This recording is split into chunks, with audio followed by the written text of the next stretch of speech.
Can I tell you a secret? I'm not all that into productivity. So why, for the last 20 years, have I been practicing and teaching this methodology called getting things done? The truth is, what really excites me is helping people to help themselves, to be able to sleep better, to be able to be present with their kids, to be able to pick up the cello again after a long period of not playing for enjoyment.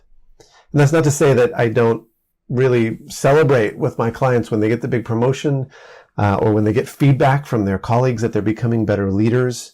And I love helping them do things like grow a family business to pass it on to the next generation. But what really excites me is that moment, often at the end of a coaching, when there's that sense of hope and relief in the client's eyes. And very often they'll say to me, and they're processing their inbox or jamming through a long list of actions and getting things done, they'll say, "This feels incredibly therapeutic." And I'm the first one to point out that GTD coaching is not therapy. Right? I'm not a qualified therapist or psychologist or psychiatrist or anything like that. But time and time again, the feedback that I get over 2 decades now has been that the experience of practicing this methodology is incredibly powerful for one's well-being. I think one silver lining, if there is one, of this whole pandemic has been that we have a greater focus on wellness as something that's we all need to attend to, we all need to care for, and that an understanding that wellness is kind of on a spectrum, right? That it's not, that mental health isn't just about sort of fixing what's broken reactively, but also very much about supporting ourselves and each other in ways to live better, in ways that work and in ways that are practical. And the Getting Things Done methodology, in my experience, on a purely practical basis, has been a huge part of that. Just as an offhand comment in a previous video, I said, well, we all know how breaking commitments to others, and particularly to oneself, can have a real impact on your self-esteem. And then in the comment section of that video, someone said to me, no, I didn't know that. Say more. So in this video, I'd like to say a bit more about all of that, about the impact, particularly on myself, on my own mood, of seeing myself complete commitments and reinforcing and getting into this positive cycle that leads to a positive self-image. I want to talk a bit about how, GTD supports that model, something we call the cycle of completion. And also, really excitingly, a lot of research that's coming out and how this research marries up these kind of evidence-based approaches to supporting people with greater mental health and well-being. Just explain some of that in terms of how I see those things fitting. And finally, maybe most importantly, just laying out some of what you can do to support yourself in keeping commitments and in getting into these positive kind of reinforcement cycles, if you like, of seeing yourself complete, succeed, and win in ways that not only sort of feel good on a superficial level, but have, in my experience and the experience of my clients, a deep and lasting effect on your mental health.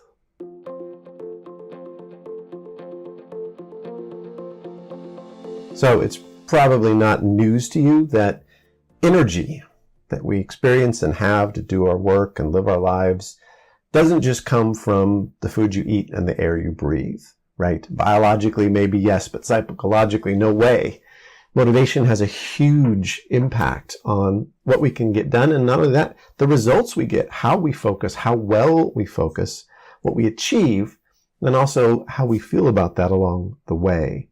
So in the Getting Things Done methodology, we recognize that there's a model or a dynamic that feeds into all of this, that kind of explains, in a way, both why people feel so much better when they get a complete and current inventory of their commitments and see themselves starting to complete that stuff and do that stuff, and why it just feels so terrible to break commitments to yourself, to break commitments to others, and to initiate a lot of projects and ideas and things and have the best of intentions, but really, by relying on your memory and trying and hoping to focus on the right things in the right time without a a clear, trusted external system, how that really can be a drag, frankly, on your energy, on your life, on your sense of self.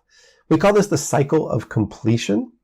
And the cycle is really pretty simple. The sort of circle, if you like, starts at the top with initiating activities. You start stuff. You put stuff out there. You have an idea and you run with it, or someone makes a request of you, you say yes, you start doing that. So there's the initiation, and then there's the activity, kind of the next part. Let's say, sort of over here at 3 o'clock, there's doing. Then down from that, kind of at 6 o'clock, there's the completion of it. Most people think, well, you're done. The circle is complete. You finished it, right? There's a fourth part over here, sort of 9 o'clock. That's the acknowledgement of the completion. It's the ticking it off the list. It's the pat on the back. It's the signal to the brain that this is done. And now we can move on. And it creates energy that allows you to then initiate more other new things. A lot of people do is they initiate and initiate and initiate and initiate, and they're sort of stuck here between noon and 3, just putting a lot of stuff out. If you've got 20 books on the go, right? If you've got, just a lot of different irons in the fire, metaphorically speaking, it takes energy to maintain that stuff. And if you're constantly sort of feeling like you're on this treadmill, you're doing a ton, you come home tired, and someone asks, well, what did you do today? He goes, I don't know. I was just running from start to finish. That's the incomplete cycle in this cycle of completion. And those things, those incomplete things, are what we call open loops. And guess what? That's why it's called a loop. It's a kind of circuit, and a closed circuit creates energy, and an open circuit is something that's not having that kind of energy run through it, just from an electrical standpoint. So the metaphor is really strong and really powerful, and the reality of it even more so. So many people, when I ask them, have you ever made a list of what you did that day just so you could cross it off, they will kind of laugh ruefully and say yes. Because one of the things we don't realize that's incredibly true is that you need to acknowledge the completion. You need to be able in some way to say, that's done. I can free up that bit of kind of psychological energy. I can move on to this next thing. And also you get a little hit. You get a little attaboy to yourself from doing all of that. And those add up. Those add up over time. Seeing yourself not complete, or not having a way of tracking what you are working on, what you are completing, not having a way of sort of bookmarking what's the state of play of all the stuff I've initiated, can really start to drain your energy. And it limits your capacity. There's only so much you can do with that. And if you're continually, seeing yourself as someone that has the best of intentions but doesn't follow through with stuff, that's going to start to erode at your own sense that you can trust yourself, that you do what you say you'll do, right? Seeing yourself do it is so much different than simply saying you'll do it. And being able to then see kind of what is the state of play and what is complete, and mark off things that are done, and celebrate the fact that they are done, goes a really, really long way toward creating clarity and space. And again, this mental sort of self-picture, self-image of you as someone who finishes what you said you'd do. I think all of us can relate to that statement and the power of that. At some kind of visceral level, you go, yeah, doing what I said I'd do really feels good, really feels like integrity, really feels like I'm on track. My wife, the simplest example, my wife sometimes says to me, you're grumpy. Go do your weekly review. And the weekly review is one component of the Getting Things Done methodology, where I go in and I look at all my projects and tick off the ones that are done, and for the ones that aren't, make sure I know what the next step is on all of that, and just kind of round up all the stuff that's in motion in my world, mark off the stuff that's completed, and get a sense of being back in control of everything that's going on. You know what? I feel an awful lot better every time I do it. And it's one of the areas where clients say to me, wow, that was therapeutic. That felt so good. That was so powerful. So again, the methodology isn't therapy in itself, but there's a huge number of parallels into what they're increasingly finding to be effective therapeutic models. So I want to talk about that as well. Cognitive behavioral therapy is fast becoming one of the most popular therapies and therapeutic techniques for things like depression. And one of the elements of that they found is particularly effective, a kind of subcomponent, if you like, of all of that, is something called behavioral activation. And in fact, there are some theories that the behavioral activation component of cognitive behavioral therapy is the kind of secret sauce, is the stuff that makes that whole approach so incredibly effective. Behavioral activation comes from this kind of theory that things like depression aren't not only have these cognitive components, right? These components where you're thinking and ruminating and those kind of things, but also there's a behavioral component. There's an element about what you're doing and not doing to all of this. And again, this is in the realm of of clinical situations and clinical circumstances where people really need that kind of help. But again, I'd like to point out that, again, well-being is on a spectrum for all of us. If these principles hold true, if these principles really help, they're worth investigating. And in this case, there are no side effects whatsoever, as far as most people know, to behavioral activation, because it's about changing behavior, not necessarily about taking in any kind of medication or anything like that. So again, this is all my understanding of it through reading and research, but behavioral activation basically comes down to this idea that by having positive reinforcement in your life more, that this can create a more positive kind of worldview and view of yourself. By positive reinforcement, we're looking at a couple of things. One, engaging in pleasurable activities, but two, also seeing yourself taking steps and achieving things, usually small things to begin with, that are meaningful to you. And that last one in particular sounds an awful lot to me like the cycle of completion. So in behavioral activation, you often are breaking things down into tiny steps, right? Little doable bite-sized steps. You're scheduling them, or you're using some kind of external system to remind yourself and support yourself in doing those things. And the idea is that simply by seeing yourself doing these things, accomplishing these things, it can start to have a dramatic effect on your mood. And guess what? The evidence supports that, right? In rigorous scientific studies, that this does in fact change people's moods in a very positive way. So the idea that simply doing those things that matter to you, and overcoming all of that, can help you is, in some ways kind of obvious, and in some ways fairly profound in terms of the level of results. Again, in some cases having as profound an effect as the kind of gold standard therapy these days, cognitive behavioral therapy.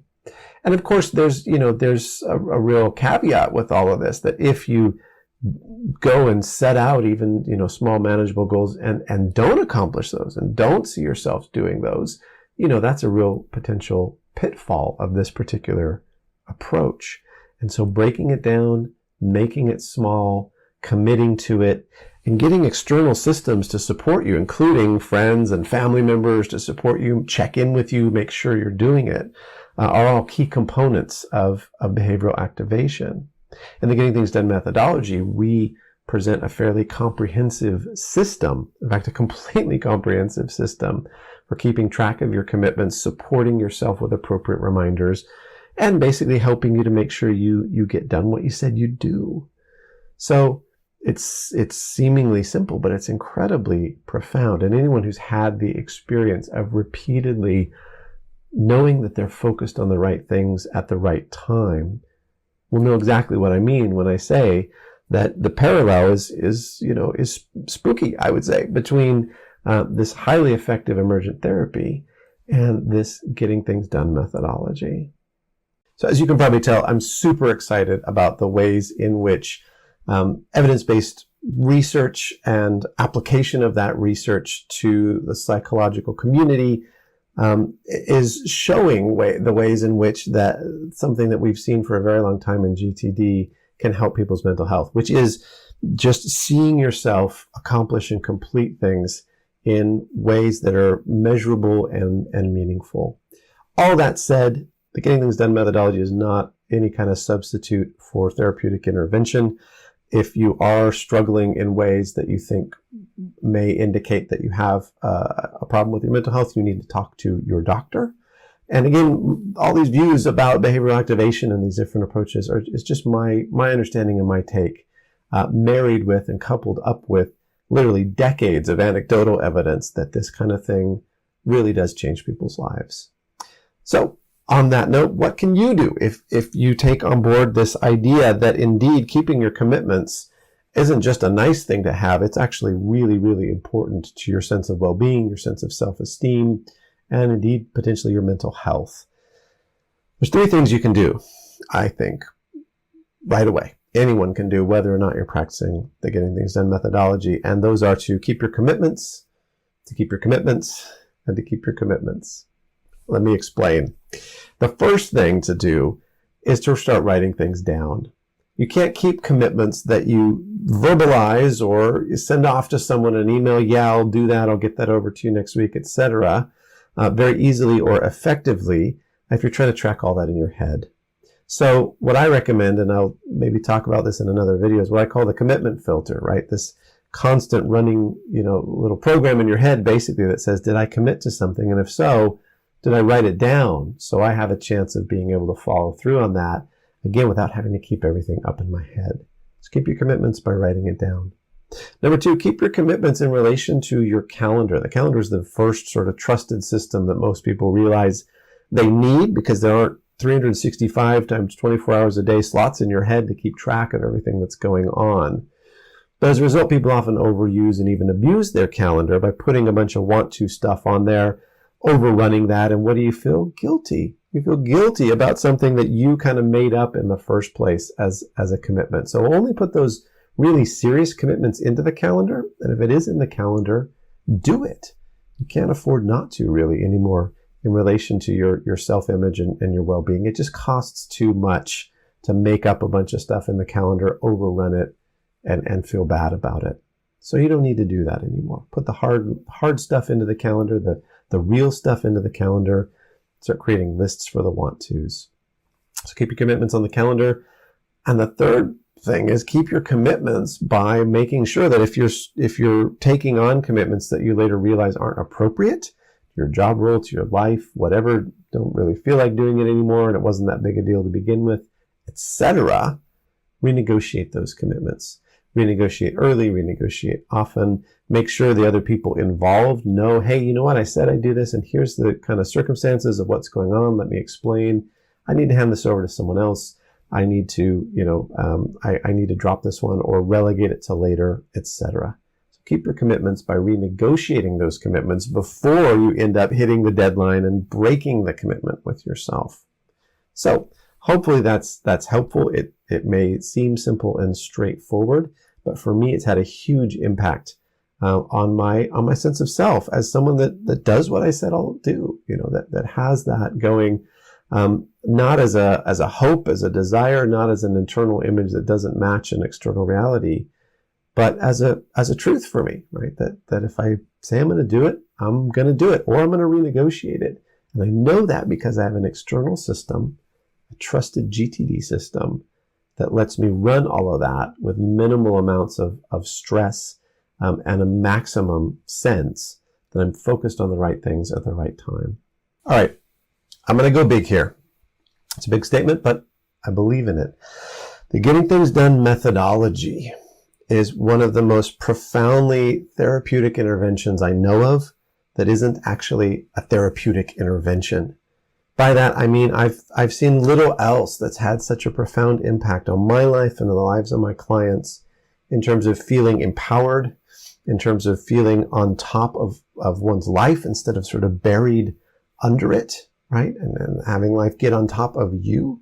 In terms of feeling a sense of purpose and direction to one's life, there's really nothing out there that I know that has these kind of results without getting into the therapeutic and psychological model.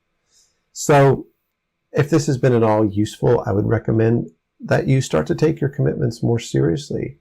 You start to notice when you're breaking a commitment with yourself or with someone else.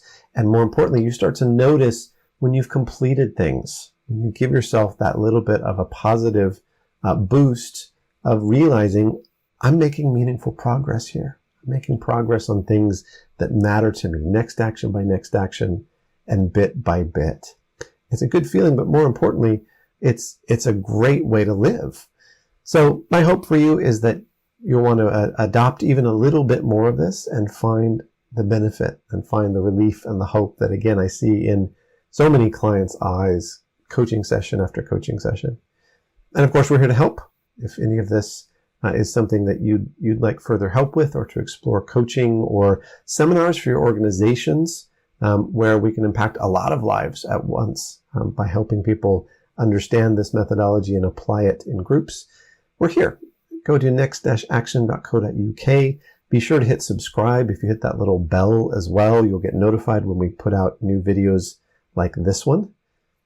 And my hope for all of you really is that you go away from this with a renewed sense of commitment to your commitments, a renewed sense that you are going to do what you say you'll do, that you're going to make meaningful progress in small but measurable ways toward goals that matter to you in your life, and that this alone can start to help you, help all of us to take our well-being and our mental health and our psychological selves in hand more sincerely and with more care and consideration.